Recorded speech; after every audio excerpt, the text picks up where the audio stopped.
Well, good afternoon again. This is session 2 of today. We are very honored. It's a true honor to welcome Under Secretary General Amandeep Singh Gill, one of the world's leading voices on digital cooperation and emerging technologies. Ambassador Gill has helped shape global consensus on AI ethics, digital public infrastructure, and the Global Digital Compact, among many different things. With that, I would like to invite him to join me on stage, and we will begin the conversation.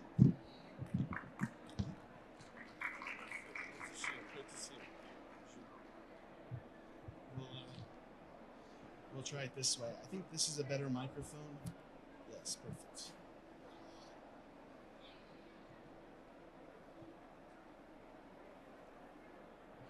Well, Ambassador Gill, thank you for your leadership and thank you for joining us. I wanted to begin by saying I think you have one of the best titles. Under Secretary General of the UN, Special Envoy for Emerging Digital Technologies. I probably messed that up, but tell us. It is a long title. It's a long, but it's a wonderful title. So if I ever had a job, I would have that title or something. Where was I? I think I was like in Dubai for the World Government Summit, and there's not a real Minister of Possibilities, but there's like a virtual Ministry of Possibilities. I would love that. Ministry for Future. And the future, that's right. For me, it's more like Tech Envoy. So most people just shorten it to the UN Tech Envoy.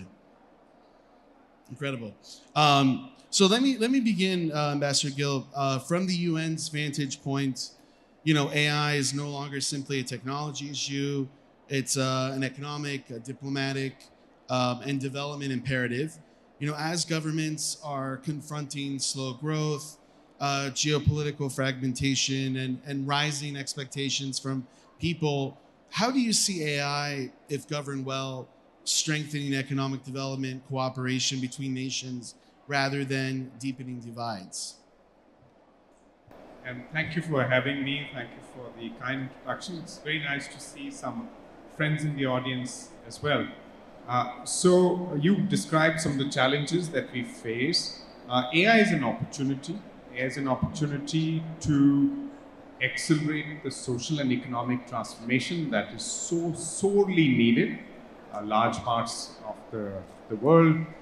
It's also an excuse to deepen collaboration across borders, because frankly, we cannot get it right without companies being able to operate across borders, without data being able to flow, models being tested and validated in different contexts, and capacity being built across different regions to absorb AI and use it in context.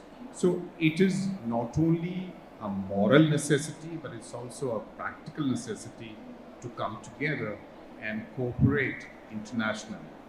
We can list up 10 reasons why it is so difficult to cooperate, but that's all right. I think the imperative is clear, so we have to try our best to work together across borders and across stakeholders. A good friend of mine who was, I'm totally blanking on her name right now, but she was a diplomat in the U.S. Foreign Service, and she would always tell me that diplomacy is a contact sport. And the way that you're describing AI is also, in a way, a contact sport in that it requires that people-to-people exchange, collaboration, dialogue. You've spoken extensively on AI governance, and you've noted that traditional governance approaches fall short oftentimes in keeping pace with AI's rapid development. You've also emphasized that inclusivity must sit at the center of governance. At my company, at ServiceNow, our AI governance program is ratified at every level. There's accountability at all levels, and inclusivity is a core pillar of our responsible AI approach. From your perspective, how can enterprise AI companies best translate governance goals like inclusion, accountability, and trust into concrete day-to-day practices? just to complete what friend said on diplomacy, diplomacy is also the art of the possible. Yeah. And I think the basic problem that you describe, one good way of tackling that is closer collaboration between the private sector and the public sector. Most of the tech is being built in the private sector. The private sector often sees the early warning signs of problems before public officials are aware of that. So if we have this two-way communication, a good partnership across these two sectors, what is often called multi-stakeholder cooperation, then we can anticipate what's coming around the bend and be more responsive. And I think this is a design consideration that at the United Nations has been imbibed into the Global Digital Compact and the recent decisions on setting up of an international independent scientific panel, a regular global dialogue on AI governance, where the intent is not top-down guidance, but horizontal facilitation of sharing lessons, best practices, so that we build interoperability. So I think that's partly the answer to the pacing challenge. Now, when it comes to enterprise software, I think we are not dealing with a very high level of risk. So if you're looking at risk-informed approaches, wherever you have high impact use cases, I think we need greater scrutiny, testing and validation, some red teaming to check for vulnerabilities. But enterprise software companies are built in a way that they do that. You don't put software out or software as a service out to your customers without doing some of those things. And I think also leadership matters here. So if the leadership of enterprise AI companies prioritizes safety, reliability, accountability, transparency, then throughout the product lifecycle, from design to deployment, and then sometimes you see things out in the field which may not be within your design parameters, so you take some corrective action there. So if that culture is imbibed from the leadership down, then you have answered your problem. Yeah. You've spoken eloquently about the pacing problem, the gap between the speed of AI innovation and the speed of governance. What do you think is the most critical role for the private sector in helping to bridge that gap, moving beyond voluntary principles, but to create a shared understanding that leads to real accountability? I think the pacing problem has two dimensions. There is the institutional capacity that's lacking within countries to deal with the AI disruption, in a sense, to job markets, for example. And then at an individual level, at the community level, the readiness is not there in terms of, the opportunities as well as some of the risks that we see. So we need to build institutional and individual capacity, and private sector companies can help there, not just through AI skilling programs, but also interacting regularly with government officials to, tell them about the implication of the technology that's being developed, what are the potential use cases, and what could be potential risks. So I think that's one good way to reinforce this collaboration. The other one is participating in conversations on governance. In India, when you look at digital public infrastructure, so there is a model of smart governance, agile governance, which involves all three main actors. In Hindi, it's Samaj, Sarkar, Bazaar, which means civil society, government, and the private sector. So we all need to come together in a smart way to respond to this challenge of agile governance. I think at the global level, we are building some foundations for that through the science panel, the policy dialogue, and the effort on capacity building, for which the Secretary General has proposed some options. So if science, policy, and capacity move together, then we can have the global readiness that's needed to work together on AI for all of humanity. So speaking of that, I want to get your thoughts on the Global Digital Compact. A key component of the Global Digital Compact is ensuring an inclusive digital future. Beyond access to the public infrastructure that we talked about, what do you see as the most urgent capacity building needs in the global South to ensure countries become not only consumers of AI but also creators and shapers of their own AI-driven solutions that are built for them, for their people, their civil societies?